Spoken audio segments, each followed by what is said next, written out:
इसी तरह से ये हमारा कल्प कल्पांतर का अधिकार आपके पास मुड़ा हुआ है। अपन अभी ऐसे कहेंगे, हाँ, ये अधिकार हमारे सिवाय और कोई ले नहीं सकता है। ये अपना पाठ, ये अभी पाठ सिद्ध होता है। जो जो उसमें आते जाते हैं और दृढ़ता से लगते जा रहे हैं तो जानते हैं कि ये कल्प पहले वाला वही है और अपना बाप से अधिकार लेने वाला ले ही रहे हैं। तो अपन जानते हैं कि अपना सुख का अधिकार जो बाप के पास पूर्ण सुख है, वो सुखदाता जिसलिए गाया हुआ है वो हमारा अधिकार है। और हम कल्प कल्प बाप से अपना ये अधिकार लेने के लिए कल्प कल्प अपन ही आते हैं लेने के लिए। ये सुख का अधिकार और कोई ले नहीं सकते। इसमें कोई कहे क्यों सिर्फ यहाँ ही, या भारत से ही क्यों, या दूसरे धर्म वाले क्यों न, तो ये तो अभी अपन जानते हैं। जो अगर दूसरे धर्म में भी हो, कोई कहे कि क्रिश्चियन से क्यों नहीं, बुद्धिज्म से क्यों नहीं, वो क्यों नहीं ये अधिकार लेते, या कहीं यहाँ विचार देते नहीं कि भी वारी वारी होनी चाहिए, कभी दूसरे धर्म वाले ले कभी दूसरे धर्म, क्यों एक ही क्यों है। अभी दूसरे की तो नहीं है, ये तो फिर ड्रामा है जिसको अपने समय पर पूरा होकर करके फिर हूबहू रिपीट होना है। इसीलिए ये अपना ही अधिकार है। अगर कोई का भी क्वेश्चन हो तो अच्छा क्रिश्चियन की तो फिर भी यही आएगा कि क्यों हो, और बदली भी नहीं होने की बात है कि एक वारी क्रिश्चियन से लेवे, दूसरे वारी बुद्धिज्म लेवे, तीसरे वारी ये हिंदू लेवे या फलाने लेवे, ऐसे भी नहीं है। ये तो ड्रामा है। इनको तो आज जैसा शुरू हुआ है फिर पूरा होकर करके फिर शुरू होगा तो वही होगा ना, ऐसे तो नहीं फिर शुरू दूसरे से होगा। ये तो बना बनाया है, इसीलिए ही गाया हुआ है, बनी बनाई बन रही अब कुछ बननी ना। क्या नहीं बनना है, ये ही जो कि बना हुआ है तो उसमें फिर कोई ऐसा फर्क नहीं पड़ सकता है। तो कहाँ से शुरू हुआ, किससे शुरू हुआ, तो वो शुरुआत और एंड होकर के उसमें फर्क है, शुरुआत और एंड में। लेकिन एंड होकर करके फिर शुरुआत होगी तो वही होंगी, उसमें फिर कोई फर्क नहीं हो सकता है। बाकी खेल को चलने में शुरू कैसे हुआ, फिर शुरू होते होते होते होते चलते चलते फिर इसका अंत कैसे होता है, ये पूरा खेल कैसे होता है, वो अभी सब देख रहे हैं। अब सब देखो एक्टर्स अभी आ चुकी है, बाकी भी जो आने के हो गए थोड़े बहुत वो तो आ चले, लेकिन मुख्य मुख्य पाठधारी अभी स्टेज पर स्थित है। यादव भी हैं, कौरव भी है, इधर पांडव भी हैं, परमात्मा भी उपस्थित है। तो यही अभी सब जो मुख्य पाठधारी अभी अपने मुख्य पाठ में अभी कैसे चल रहे हैं, उनका ये पाठ अदा हो रहा है। ये फिर खेल अंतिम है, ये सीन अभी ये सीन का भी बाकी थोड़ा टुकड़ा है, पर्दा बाकी है। ये भी आके चल कर करके वो भी अपना पर्दा पूरा होगा, फिर ये खेल समाप्त होगा। फिर जैसे वो एक ही राज, एक ही धर्म और एक ही संसार में देवी देवताओं का धर्म का पूर्ण सुख का जो है वो फिर अधिकार लेते चलते रहे। तो ये तो अभी सारा चक्कर है नहीं बुद्धि में, स्वदर्शन चक्कर कहो या स्व को अभी नॉलेज है सारे अपने आदि से लेकर के अंत तक कि हमारा खेल कहाँ से शुरू हुआ और कहाँ भी पूरा होता है, ये पूरा होकर करके फिर ऐसा। तो ये तो कई बार ऐसे अपना हुआ है। और यही हूबहू इसी तरीके से आज की भी जो सीन है आज भी जैसे कोई मानेगा ये फूल हूबहू वही कल्प पहले की सदृश इसी तरह से इस तरह से ये एक सेकंड अभी जो मिनट चल रहा है ये इसी तरीके से सब जिसका सिर जहाँ है, जिसकी जैसी है जैसे है, सब जो हूबहू है ये चल रहा है। यही एक वंडरफुल बात है। और बहुतों के बुद्धि में ये बात आए तो बहुत अच्छी तरह से आए, नहीं आए तो बहुत इसमें संशय बुद्धि भी हो जाती है। ये बात कहीं के बुद्धि में कि ये ड्रामा बना बनाया है और किस तरह से बना बनाया है, ऐसे नहीं है कि बना बनाया कोई फर्क से बना बनाया है। जो सीन ड्रामा मीन्स जो सीन जो है जिसी तरह से है, देखो नाटक में भी जो शूट किया हुआ है जो सीन आएगी फिर रिपीट होगी तो वो सीन उसी टाइम की वैसे ही रिपीट होगी। इसी तरह से ये भी सीन हूबहू जो कल्प पहले चली हैं वो चली है। अभी हमारा आना, आप लोगों का यहाँ आना, जो जो बैठे हो जिस तरह से बैठे हो ये हूबहू वही। और इसका 5000 बरस का अंदाजा है और उस अंदाजे के अनुसार ये सब ऐसा ही रिपीट होता चलता है। तो देखो ये कितना बुद्धि में स्थित, और घड़ी हर वक्त ये बुद्धि में स्थित रहना है कि ये ड्रामा है, जो हुआ थी ये ड्रामा है। इसीलिए इनका भी हमारे ध्यान में इतना होना चाहिए। जैसे परमात्मा की याद, वैसे साथ साथ जो हमारी एक्टिविटी, एक्शन है, क्योंकि कर्म भी तो है ना, कर्म क्षेत्र भी तो है ना। तो परमात्मा और फिर परमात्मा, ये कर्म क्षेत्र भी जो है, ये कर्मों का भी जो सारा चलता है, ये भी हूबहू रिपीट होता ही चलता है। इसमें जरा फर्क नहीं पड़ सकता है। जो चला हुआ है वो चलता ही है और चलते रहेंगे। इसी तरह से जानते और समझते उसी दम उसी घड़ी चलते रहे तो कभी कोई बात का हिर्ख, शोक, मान, अपमान, ये सभी बातों की जो उलझने आती है नी, अनेक प्रकार की आती है नी। कई बातें ये हुआ क्यों हुआ, ऐसा हुआ क्यों हुआ, क्यों क्या, ये सब उड़ जाता है। क्यों और क्या और कैसे, ये सब क्वेश्चंस जो है ना वो हट जाते हैं। ये तब हटते हैं जब ये बुद्धि में धारणा स्थिरता की बैठ जाए। ये हुआ, यही था ड्रामा, जो हुआ ना यही ड्रामा था। भले हम जानते नहीं है, अगर जानते तो फिर ड्रामा कैसे, मजा ही कैसे आवे। पहले से ही पता हो तो फिर तो कोई मजा नहीं।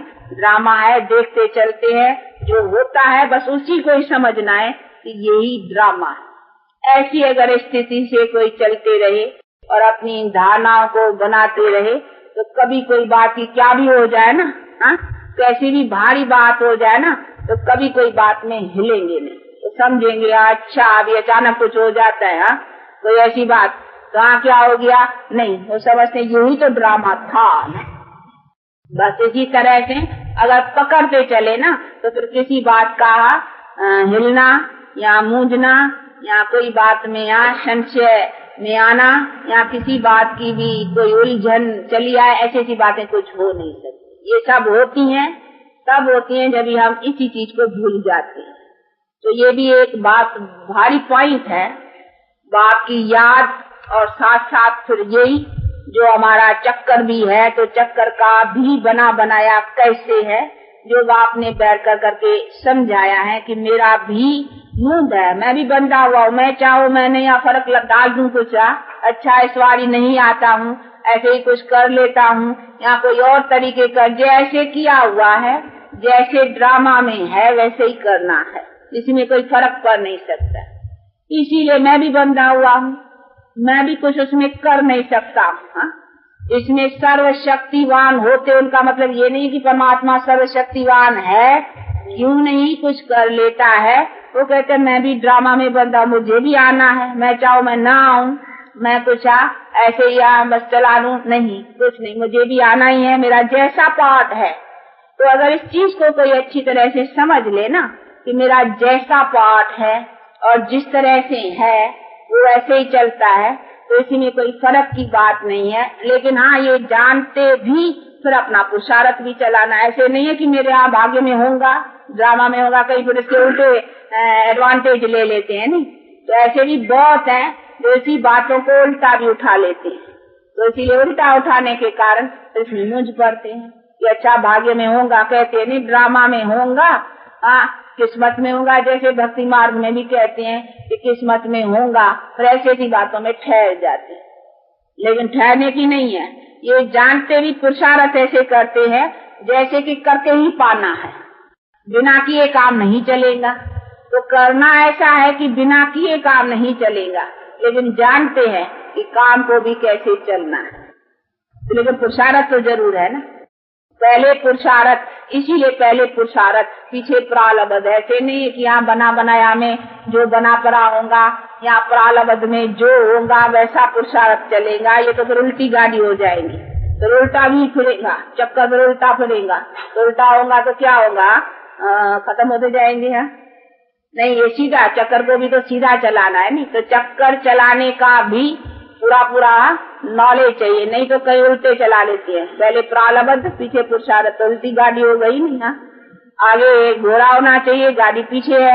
ऐसे नहीं है कि पहले गाड़ी रखें पीछे, तो उल्टी हो जाएंगी, तो एक्सीडेंट हो जाते हैं। ऐसे बहुतों के एक्सीडेंट हो जाते हैं कि उल्टे चलाते हैं। नहीं फिर किस्मत भाग्य या तकदीर या ड्रामा इन्हीं के ऊपर पर बैठ जाती हैं। नहीं, तो ये सारी चीजों को बहुत अच्छी तरह से भले पहले पुरुषार्थ पीछे प्रारब्ध ये समझते अपने पुरुषार्थ को आगे करते चलें। तो जितना जितना इस राजों को समझेंगे उतना उतना पुरुषार्थ को और ही तेजी आएगी। ऐसे नहीं पुरुषार्थ ठंडा पड़ेगा, भाग्य के ऊपर बैठ जाएगा या ड्रामा के ऊपर बैठ जाएगा। नहीं, पुरुषार्थ करेंगे थोड़ी तो नींद है ना, उसी से हमको नींद का पता लगेगा कि हमारी नींद क्या है। जो हम पुरुषार्थ करते हैं और इसी को पाते हैं तो वही हमारी नींद है। तो नींद को देखने के लिए भी पुरुषार्थ चाहिए ना, बिना पुरुषार्थ ऐसे ही बैठ जाए तो फिर कुछ काम नहीं होगा। तो ये है एक पॉइंट जिसको भी बहुत अच्छी तरह से अपनी धारणा में प्रैक्टिकल लगाना है। ये खाली ऐसी भी नहीं है खाली बुद्धि में रखने की बात है। हर वक्त जैसे बाप की याद है उसके साथ साथ ये हमारे एक्शंस की भी, कर्मों की भी जो ये सारा चलता है उन्हीं को भी इसी तरीके से जानते कि ये भी हमारा ड्रामा में किस तरह से कैसे उसमें हमें क्या करना है।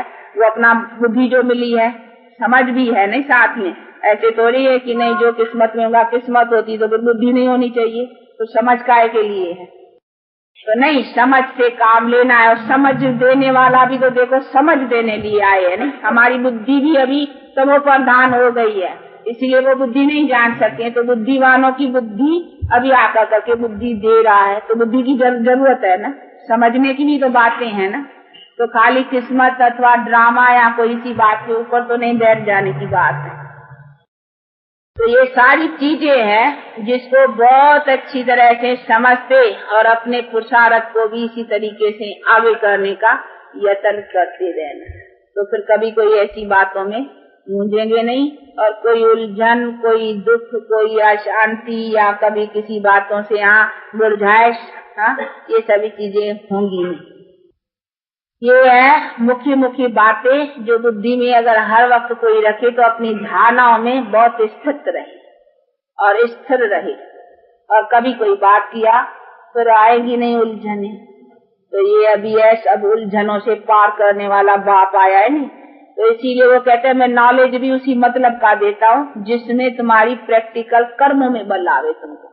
बाकी बातों से तो तुम्हारा मतलब ही नहीं है। जिस बातों से मतलब है, जिस बातों से तुम्हारे कर्मों को बल मिले वो ही बैठ कर करके मैं नॉलेज समझाता हूँ। देखो परमात्मा का भी परिचय क्यों जानना जरूरी है, क्योंकि उनको जानने से ही तुम उसको याद कर सकेंगे और तभी तुम याद करेंगे, तभी तुमको शक्ति मिलेगी। तो ये जो जो जरूरी बातें मैं समझाता ही वो ज्ञान हूँ जिसमें तुम्हारे कर्मों में बल आवे। बाकी बातों से तो कोई मतलब ही नहीं। ये क्या होगा, कैसे होगा, बात कहते जो जरूरत की बातें हैं वो मैं समझा रहा। बाकी भी जो जरूरत की होंगी तुम्हारे कर्मों में बल देने की बात होंगी वो मैं समझाता जाऊंगा। इसीलिए तुम्हें फिक्र उसका नहीं करना है। तुम्हें तो जो बल मिलता जा रहा है वो अपने कर्मों में लगाते जाओ, धारण करते जाओ। बाकी बातों में मुझे ये है तो भला ऐसे कैसे होगा, ये है तो ऐसे कैसे होगा, उसी सी बातों में कहीं मूंझते हैं ना। तो मूंझने की बातें नहीं है। हमारे कर्म में हमको बल लाना है और इसी नॉलेज का भी मतलब यही है। इसीलिए बाप कहते हैं कि इस नॉलेज को अच्छी तरह से अपने कर्मों में लगाते और अपने बल को अच्छी तरह से धारण करते चले। तो ये है बाप के द्वारा सभी वर्षा मिलता है ज्ञान का। इसके बल से फिर हम अपना सदा प्रारब्ध सुख की पाते चलेंगे। आधार तो सारा इसी के ऊपर है, नहीं कर्म के ऊपर। अभी अपने कर्मों में ही सारा बल भरना है। ये ज्ञान का मतलब क्या है? इतना जो सारा दिन सुनते हो, रोज सुनते हो, उनका मतलब क्या है? इसी का यही है कि हम अपने कर्मों में बल कैसे लाएं और उसी कर्मों में अपने को ठीक रास्ते चलना ही। बनते तो हम कर्मों से नहीं, बिगड़ते भी कर्मों से हैं, बनते भी कर्मों से। तो अभी हमको बिगड़े है तो बनाना है। बिगड़ी को कैसे बनाना है उसका भी तरकीब अच्छी तरह से बाप ने समझाई है। समझाई तो जरूर उसने है, नहीं ऐसे कहेंगे हमारे पास समझ थोड़ी थी। समझाई उसने है और वो ही जानता है और वो कहते हैं बल भी तो मैं ही दूंगा ना। ऐसे थोड़ी समझाऊंगा मैं, बल यहाँ दूसरे देंगे या मैं ऐसी चीजों के नीचे आता ही नहीं हूँ, बल मेरे पास है तो शक्ति भी तो मेरे से मेन पावर हाउस तो मैं हूँ ना। तो मेरे से ही पावर लेनी है, तो पावर भी लेनी उनसे है और ज्ञान भी मिलना उससे। तो ज्ञान दाता और अपने योग से उसमें बल भरने का दाता भी, अथवा जिसको गति सदगति दाता को, सदगति का मतलब ही क्या है, हमारे कर्म का जो ये पांचों विकारों के बंधन में फंसे हैं उसी बंधन से निकाल कर करके गति सदगति देना। तो ये बल देना ये भी तो उसका ही काम हुआ ना। इसीलिए उस बाप से अपना पूरा पूरा बल लेने के लिए पूरा पुरुषार्थ रखते रहना। अच्छा, सब फिर राजी खुशी में हो? राजी खुशी तो आप पूछना ही है, इस दुनिया में पूछना पड़ता है। सतयुग में नहीं पूछेंगे राजी खुशी हो, वहाँ कुछ नाराजी ना खुशी है ही नहीं। जहाँ ये चीज ही नहीं है तो पूछने की कोई यहाँ तो रवाज है नहीं कि कैसे राजी खुशी में हो, ठीक हो, पूछना होता है, क्योंकि यहाँ ना ठीक है तो पूछना होता है, वहाँ ना ठीक की बात ही नहीं है तो पूछने की भी नहीं है। न रूहानी न जिस्मानी, दोनों तरह से नहीं है। वहाँ हर तरह से तन दृष्ट मन दृष्ट सब दृष्ट है ना, इसीलिए वो प्रारब्ध कंप्लीट है। तो वहाँ तो ये क्वेश्चंस पूछने ही नहीं पड़ती हैं, यहाँ पूछना पड़ता है क्योंकि है। तो अब यहाँ बाप से जो अपना वर्षा मिलता रहता है, हक मिलता रहता है, तो उसको लेके और अपना पुरुषार्थ आगे करते चलो। बाकी तो नॉलेज बहुत क्लियर है और बहुत सरल भी है। जबकि बाप कहते हैं कि मैं समर्थ हूँ ना, और मैं तुम्हारे सभी पापों को, सभी माना सभी जन्मों के पापों को बैठ कर करके दगत कराने का बल देता हूँ, फिर तो कोई बात ही नहीं रही। इसीलिए यही सर्वशक्तिवान के द्वारा अभी बल मिलता है। तो कहते कोई भी हो तो कोई भी बातों का संकोच रख कर करके नहीं, लेकिन अभी अपने पुरुषार्थ में आगे बढ़ो। अभी जो मिल रहा है ना उसको उठाते चलो। उसमें अगर कुछ नीचा ऊंचा हुआ तो फिर उनकी बहुत भारी। बाकी जो हो गया वो तो हो गया, वो तो अनजाना ही में था ना। अब कहते हैं जानते अगर कुछ करते हो तो उनकी सजा भारी है। इसीलिए बाप कहते हैं उस भारी सजाओं से बचते और अपना जो कुछ पिछला खाता है सबको अपना दगत करते पुरुषार्थ करते रहे। रोशनी है नहीं बुद्धि में, सब क्या करना है क्या नहीं करना है ये अभी रोशनी है। अच्छा, तो सब राजी खुशी में है, उसका मतलब है राजी भी हो और खुश भी हो। बहुत अच्छा है। अगर बाप से ऐसा अधिकार लेने में पूरे मस्त हो और चलते रहते हो तो बाकी क्या चाहिए। और यही टाइम है, यही वक्त है। ये भी ख्याल रखना है कि लेना अभी है, फिर लेने का चांस नहीं है। समय यही है, यही जीवन है। इसीलिए इस जीवन की जितनी कमाई कर सकें, ये कमाई अविनाशी, उतनी करते चले। फिर ऐसा समय भी नहीं मिलेगा और देने वाला भी नहीं होगा। देने वाला तो अभी है ना, लेकिन अभी है, बैठा है और अभी उनका कोर्स चल रहा है, पूरा नहीं हुआ है। इसलिए बाप कहते हैं जहाँ तक मैं हूँ कम से कम वहाँ तक मैं जो फरमान करता हूँ उसकी पालना तो करते चलो।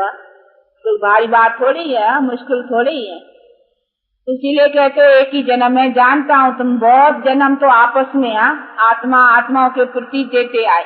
अब मैं एक जन्म तुम्हारा, सो भी ये अंतिम पिछाड़ी का अभी का ये तुम्हारा लेता हूँ कि अभी मेरे साथ अथवा मेरे फरमान पर चलो। तो क्या ये थोड़ा सा भी छोटा सा जन्म मेरे हवाले नहीं करते हो? क्योंकि छोटा क्यों कहते हैं? मौत है साहब। अब तो छोटे का, बड़े का, बूढ़े का सब किया छोटा ही जन्म है ना। अब ऐसे ख्याल नहीं करना है कि बड़े होंगे, ये होगा, ये होगा, ये करूंगा, नहीं। अभी बाप कहते हैं ये अंतिम जन्म है, इसीलिए बस उसी को अपना देकर कर करके और अपना पुरुषार्थ करो। तो ऐसे पुरुषार्थ को करते और अपना कल्याण करते आगे बढ़ो, जबकि अभी कल्याणकारी बाप मिला है। जानते हो ना इसी तरह से, मुझसे तो नहीं हो ना, साधारण तन में आए हुए बाप को न जान कर करके मूझते तो नहीं हो ना, जानते हो ना, अच्छी तरह से समझ में आता है ना, वो ही है ना। हाँ, फर्क तो नहीं है ना। क्या इसीलिए वही है, वही कई बार देखे हैं, याद नहीं आता है, देखा है। हाँ, कई बार देखे हैं, हम ऐसे ही बाप से मिले हैं और ऐसा ही बाप से हक लिया है, और कोई इसका तरीका है नहीं। सोचो ही मत, क्यों सोचते हो? ये तो तुम लोगों को बाप कहते हैं कि दूसरों ने बैठ कर करके ऐसी ऐसी बातें सुनाई है, इसीलिए मूंझते हो। लेकिन ये भी सारे शास्त्रों में है, जिन्होंने सुनाया उन्होंने ये भी सुनाया है कि यहाँ आता है तो बड़ा साधारण तन में, आता है तो बड़ा गुप्त वेश में। लेकिन गुप्त क्या होता है? नहीं तो गुप्त का मतलब ही क्या है? अगर कोई आंखों से देखने वाली होती तो गुप्त भी क्यों कहते? अगर कोई प्रख्यात कोई ऐसी चीज होती जो जल्दी से जानने वाली होती तो उसको गुप्त ही क्यों कहते? तो जरूर कोई ऐसी गुंजाइश है जिसको तो गुप्त शब्द भी दिया है ना। गुप्त का भी तो महत्व है ना। गुप्त दान, गुप्त का क्यों रखते हैं? यही तो है क्योंकि वो आए हैं गुप्त। तो गुप्त और क्या हो सकता है? बताइए ना, देखो है ना गुप्त।